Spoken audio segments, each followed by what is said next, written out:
10वीं वर्ग के छात्र छात्राओं के लिए आज के इस नॉन एकेडमिकल क्लास में जीव विज्ञान श्वसन के संदर्भ में जानकारी देना चाहूंगा। पिछले क्लास में आपको प्रकाश संश्लेषण की जानकारी दी गई। प्रकाश संश्लेषण खाद्य अणुओं के निर्माण संबंधी होने वाली रासायनिक अभिक्रिया है। सभी हरे पौधे प्रकाश संश्लेषण के द्वारा खाद्य अणु अर्थात भोजन अणु के रूप में ग्लूकोज का निर्माण करता है। वस्तुतः कार्बोहाइड्रेट्स बनते हैं, वसा बनती है और कार्बोहाइड्रेट वसा प्रोटीन के जो अणु हैं जो प्रकाश संश्लेषण से खाद्य अणु के रूप में निर्माण होता है, वह हम लोगों के लिए भोजन के रूप में प्रयुक्त होता है। प्रकाश संश्लेषण की क्रिया से प्रदत्त खाद्य अणु प्रत्यक्ष या अप्रत्यक्ष रूप में हम सभी जीवधारियों के लिए भोजन के रूप में प्रयुक्त होता है। वह भोजन जब हम लोग ग्रहण करते हैं तो पहले तो वह कॉम्प्लेक्स रूप में रहता है, जटिल रूप में, लेकिन जब पाचन की क्रिया पूर्ण हो जाती है तो पचने के बाद वह ग्लूकोज में रूपांतरित हो जाता है। ग्लूकोज में रूपांतरित होने के बाद ग्लूकोज के विखंडन की जरूरत होती है, क्योंकि ग्लूकोज के अणु में ही प्रकाश की ऊर्जा रासायनिक ऊर्जा के रूप में, विभव ऊर्जा के रूप में छिपी हुई होती है, संचित होती है। जब उस ग्लूकोज के अणु को श्वसन द्वारा तोड़ा जाता है तब वह प्रच्छन्न अर्थात छिपी हुई संचित प्रकाश की ऊर्जा एटीपी अणु के रूप में बदलकर जीवधारियों को ऊर्जा प्रदान करती है। जीवों का सर्व प्रमुख लक्षण उपापचय है। उपापचयी क्रिया में उपचय और अपचय दो तरह की क्रियाएं होती है। उपचय की जो क्रिया है वह ऊर्जा निर्माण की क्रिया है। ऊर्जा का निर्माण ग्लूकोज अणु के विखंडन से होता है, इसलिए श्वसन को उपचयी क्रिया के नाम से जाना जाता है। और यह भी आप जानते हैं कि श्वसन की क्रिया, श्वसन की जो अभिक्रिया है वह प्रकाश संश्लेषण की जस्ट विपरीत प्रतिक्रिया है। प्रकाश संश्लेषण में जिस रासायनिक अभिक्रिया को लिखा गया था उसमें जो प्रतिकारक थे श्वसन में प्रतिफल होंगे, और जो उसके प्रतिफल थे वह श्वसन में प्रतिकारक होंगे। तो श्वसन की मुख्य अभिक्रिया प्रकाश संश्लेषण की अभिक्रिया का विलोम है। श्वसन प्रकाश संश्लेषण अभिक्रिया का विलोम माना जाता है। अंतर पूछा जाता है प्रकाश संश्लेषण और श्वसन में क्या अंतर है, तो प्रकाश संश्लेषण की क्रिया संश्लेषणात्मक क्रिया है और श्वसन की क्रिया विखंडनात्मक क्रिया है। पहला अंतर, प्रकाश संश्लेषण की क्रिया के लिए प्रकाश की जरूरत है, श्वसन की क्रिया के लिए प्रकाश की जरूरत नहीं है। प्रकाश संश्लेषण हमेशा नहीं होती, प्रकाश की उपस्थिति में ही संपन्न होती है, जबकि श्वसन की क्रिया लगातार होने वाली क्रिया होती है। फिर प्रकाश संश्लेषण में CO2 का उपयोग होता है श्वसन की क्रिया में O2 का उपयोग होता है। प्रकाश संश्लेषण में O2 निर्मुक्त होता है, तो श्वसन की क्रिया में CO2 निर्मुक्त होता है। इस प्रकार प्रकाश संश्लेषण और श्वसन में अंतर स्पष्ट रूप से जानना आवश्यक है। अब श्वसन है क्या? तो श्वसन में ग्लूकोज अणु का विखंडन होगा और उससे ऊर्जा प्राप्त होगी। वह ऊर्जा एटीपी अणु के रूप में संचित रहेगा। जब हम कार्य करेंगे तो एटीपी से एडीपी बनेगा, एडिनोसिन ट्राइफॉस्फेट, एडिनोसिन डाइफॉस्फेट का निर्माण करेगा, जिसे ऊर्जा संवरक या ऊर्जा मुद्रा के रूप में जाना जाएगा। तो मैं सबसे पहले यह बताना चाहूंगा श्वसन क्या है। तो इसकी परिभाषा होगी, एंजाइम की उपस्थिति में, एंजाइम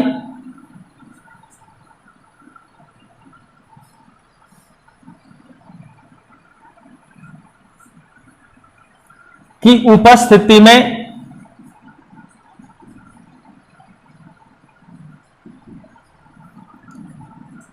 सामान्य शरीर ताप,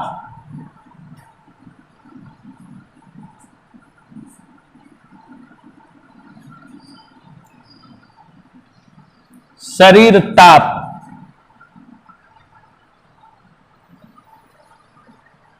एंजाइम एवं सामान्य शरीर ताप की उपस्थिति में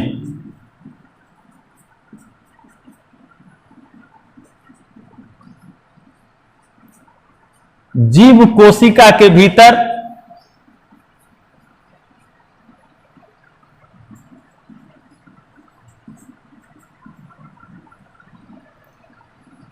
ऑक्सीजन द्वारा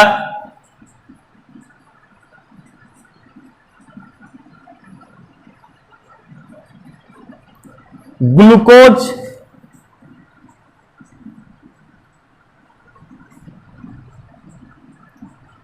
अणु का विखंडन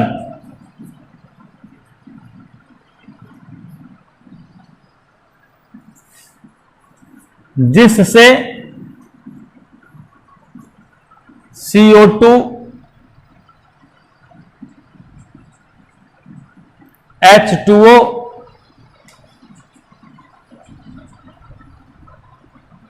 तथा ऊर्जा मुक्त होती है, श्वसन कहलाता है।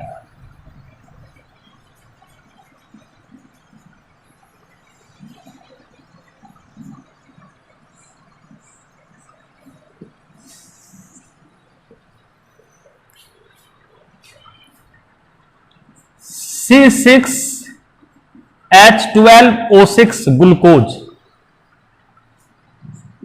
ऑक्सीजन की उपस्थिति में ग्लूकोज अणु का विखंडन होता है, CO2 H2O प्लस ऊर्जा मुक्त होती है। 6CO2 6H2O 6O2 यह श्वसन का रासायनिक समीकरण है। ऊर्जा जो मुक्त होती है, इस ऊर्जा का रेंज है ये 2830 किलो जूल ऊर्जा मुक्त होती है। 2830 में जब हम 4.18 से भाग देते हैं,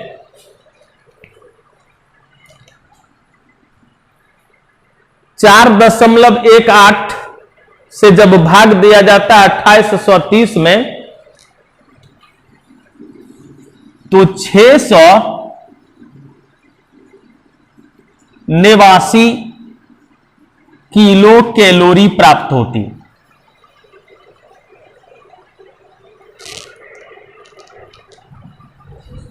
चार 4.18 जूल बराबर 1 कैलोरी।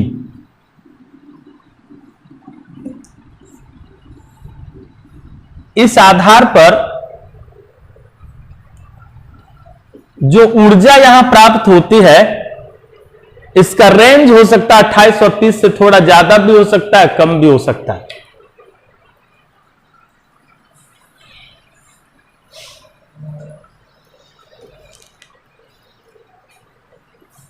$677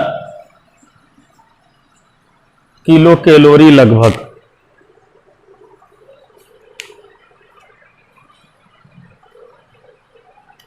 अब यह रासायनिक समीकरण है, यह 2 रूपों में श्वसन की क्रिया संपन्न होती है। श्वसन को हम 2 वर्ग में बांटते हैं।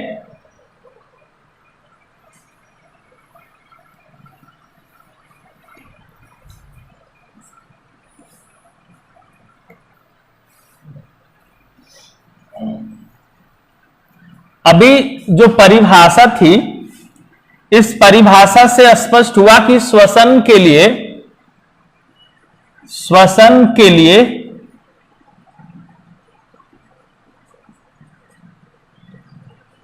आवश्यक तत्व, श्वसन के लिए किन चीजों की जरूरत है। तो सबसे पहले एंजाइम की जरूरत है। एंजाइम ग्लूकोज के विखंडन में मदद करता है, अंतिम रूप में ग्लूकोज के निर्माण में भी मदद करता है। और दूसरी स्थिति है सामान्य शरीर ताप। सामान्य शरीर ताप एंजाइम चाहिए, फिर बॉडी टेम्परेचर नॉर्मल चाहिए। यदि बॉडी टेम्परेचर सामान्य से ज्यादा होगा, 30 डिग्री सेंटीग्रेड से ऊपर के ताप होने लगते हैं, तो धीरे धीरे श्वसन की क्रिया की दर घटती है। 0 डिग्री सेंटीग्रेड के नीचे भी श्वसन की क्रिया की दर घटती है। तो बॉडी टेम्परेचर सामान्य होना आवश्यक माना जाता है। तीसरी जो स्थिति है, इसमें O2 की उपस्थिति, O2 की उपस्थिति की जरूरत है। यह O2 ग्लूकोज के अणु को तोड़ने में मदद करता है, जिसके कारण श्वसन को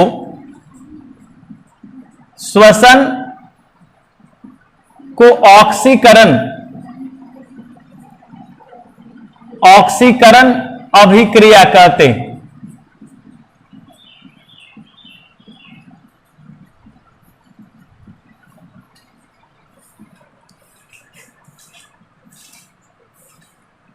ग्लूकोज की जरूरत है C6H12O6। ग्लूकोज श्वसन के लिए आवश्यक है, जो कोशिकीय ईंधन के रूप में जाना जाता है। यह कोशिकीय ईंधन के रूप में प्रयुक्त होता है। ग्लूकोज को कोशिकीय ईंधन कहते हैं। और यह संपूर्ण क्रिया कोशिका में संपन्न होती है। ये 5 बिंदु बिल्कुल श्वसन के लिए जानना आवश्यक है। ताप 0 से 30 डिग्री सेंटीग्रेड टेम्परेचर का रेंज होता है। सामान्य तौर पर इस टेम्परेचर का जो रेंज है वो बढ़ सकता है रूम तापमान 37.5 डिग्री सेंटीग्रेड होता है, तो वहां तक यह पहुंचेगा। उसके बाद जैसे जैसे ताप बढ़ता है श्वसन की क्रिया घटती है 0 डिग्री सेंटीग्रेड के नीचे भी श्वसन की क्रिया घटने लगती है। श्वसन के लिए यह आवश्यक तथ्य थे। अब जानना है कि श्वसन को मुख्यतः 2 वर्गों में बांटा गया।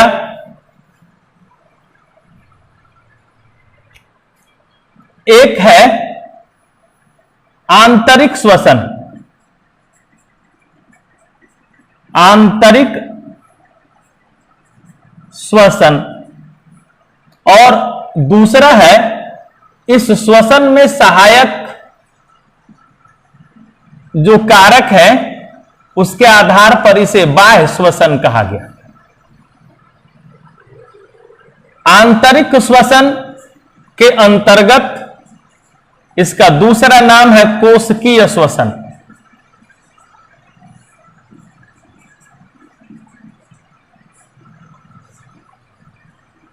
और बाह्य श्वसन का दूसरा नाम श्वासोच्छ्वास।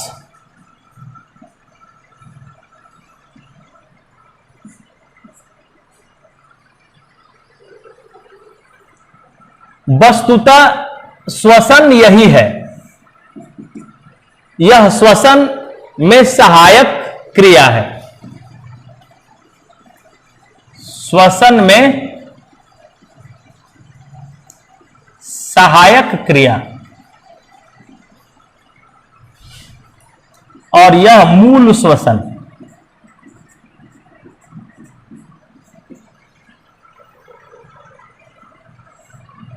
यहां जो श्वसन, आंतरिक श्वसन की जो बात होती है जिसको कोशिकीय श्वसन कहा गया, यह कोशिकीय श्वसन ऑक्सी श्वसन और अनॉक्सी श्वसन,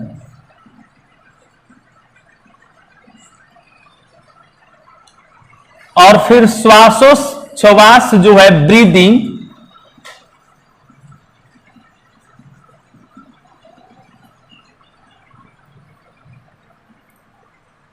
इसमें निश्वसन और निःश्वसन की बात आती है। इसको उच्छ्वास भी कहा जाता है। निश्वसन इंस्पिरेशन, और यह एक्सपीरेशन।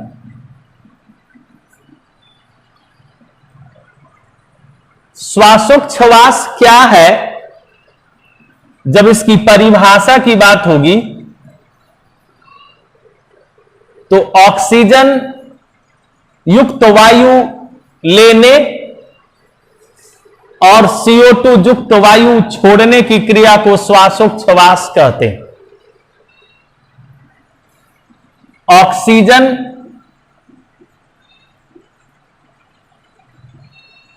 युक्त वायु लेने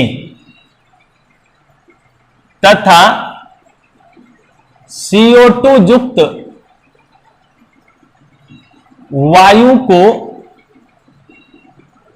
छोड़ने की क्रिया श्वासोच्छ्वास कहलाता है। निश्वसन में है O2 युक्त वायु लेने की क्रिया, और इसमें है CO2 युक्त वायु को छोड़ने की क्रिया।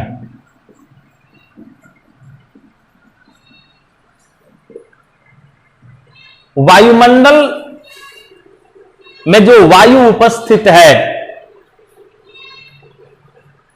उस वायु में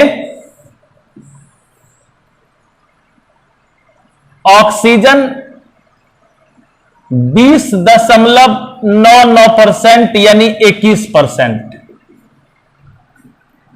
और नाइट्रोजन 78%, फिर CO2 0.03%, रेस्ट अन्य गैस इसमें है। तो जैसे ही श्वासोच्छ्वास की क्रिया के दौरान हम वायु लेते हैं तो इन गैसों का मिक्सचर हमारे फेफड़े में प्रवेश करता है, और फेफड़ा में उपस्थित रक्त में पाया जाने वाला हीमोग्लोबिन ऑक्सीजन को रखता है। 4% ऑक्सीजन रख लिया जाता है,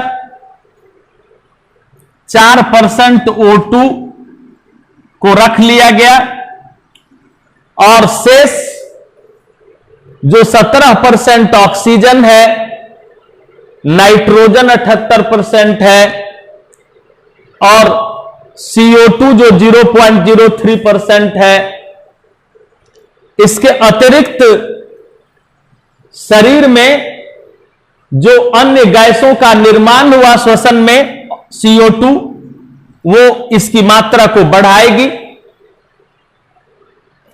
और नाइट्रोजन, CO2 और 17% ऑक्सीजन, ये सभी निःश्वसन के दौरान शरीर से बाहर अर्थात फेफड़ा से बाहर त्याग दिया जाता है।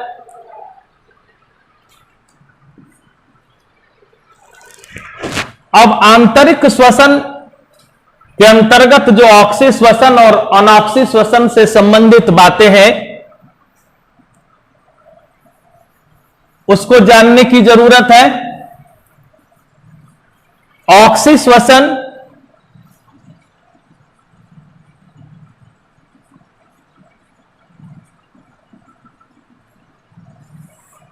और फिर अनॉक्सी श्वसन।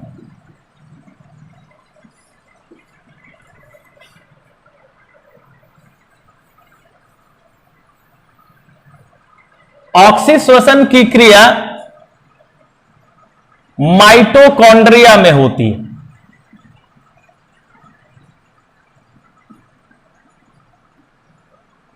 माइटोकॉन्ड्रिया में। अनॉक्सी श्वसन की क्रिया कोशिका द्रव्य में।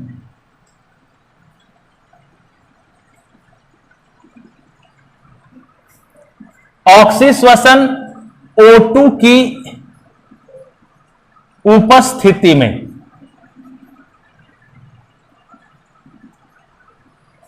अनॉक्सी श्वसन O2 की अनुपस्थिति में।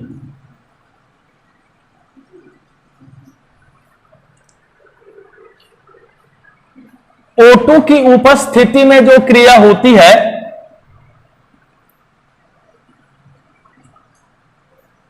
इसमें इथेनॉल, O2 की उपस्थिति में जो क्रिया होती है, इसमें CO2 H2O प्लस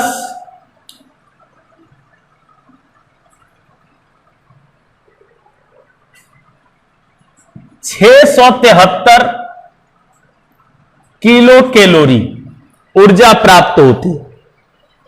यानी इसमें हम रिएक्शन दे सकते हैं C6H12O6 फिर 6O2 6CO2 प्लस 6H2O और लगभग 673 किलो कैलोरी ऊर्जा। और इसमें तीसरा नंबर होगा यहां C6H12O6 plus 6CO2 plus 6H2O plus 28 kilo calorie ऊर्जा।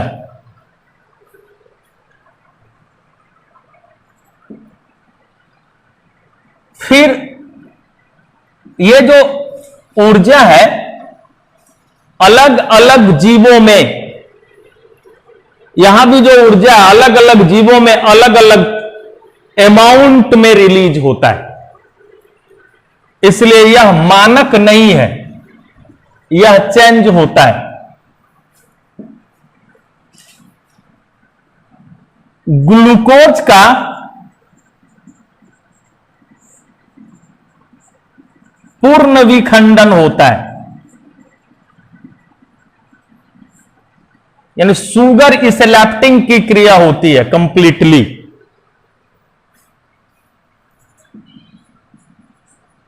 इसमें ग्लूकोज का आंशिक विखंडन होता है।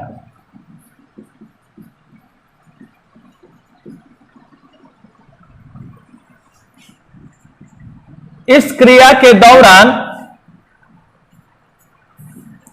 93% ऊर्जा मुक्त होती है और इस क्रिया के दौरान 7% ऊर्जा मुक्त होती है। इसमें ऑक्सीश्वसन के दौरान 36 अणु एटीपी के बनते हैं, अनऑक्सी श्वसन की क्रिया के दौरान 4 अणु एटीपी के बनते हैं, जिसमें 2 अणु इसी क्रिया को संपन्न कराने में खर्च हो जाता है, शेष 2 अणु बचते हैं। इस प्रकार कोशिकीय श्वसन की पूरी क्रिया में,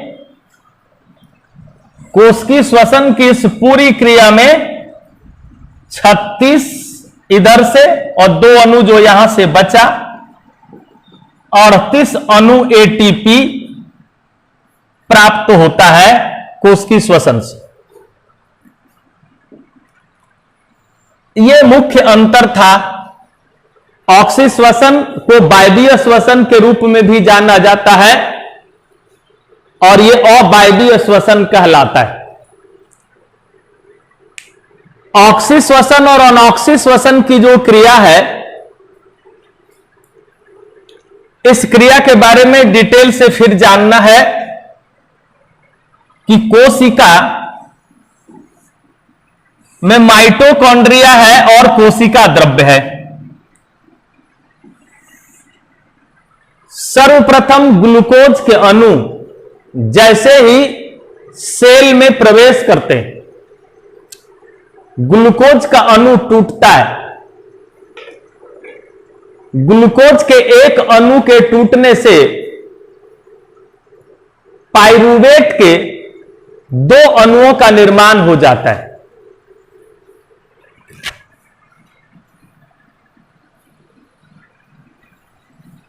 ग्लूकोज का एक अणु C6H12O6, इसके टूटने के कारण COCH3COOH, इसके 2 अणु का निर्माण होता है। पाइरूवेट में, एक पाइरूवेट में, यह पूरा पाइरूवेट का सूत्र है। पाइरूवेट के एक अणु में कार्बन के 3 परमाणु, कार्बन के 3 परमाणु हैं और इसमें कार्बन के 6 परमाणु हैं।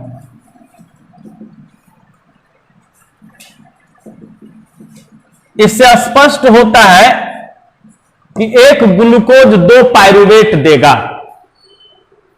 जैसे ही पाइरूवेट कोशिका में पहुंचती है, यानी कोशिका में पाइरूवेट का निर्माण होता है, पायरुवेट के विखंडन से संबंधित जो क्रिया है माइटोकॉन्ड्रिया में भी संपन्न होगा और कोशिका द्रव्य में भी संपन्न होगा। अब यहां से जो आपको जानकारी दी जाएगी वो अगले वीडियो में आपको श्वसन से संबंधित संपूर्ण जानकारी दे दी जाएगी और इस प्रकार आप श्वसन की पूरी जानकारी नेक्स्ट वीडियो में जानने के बाद प्राप्त कर सकेंगे। धन्यवाद।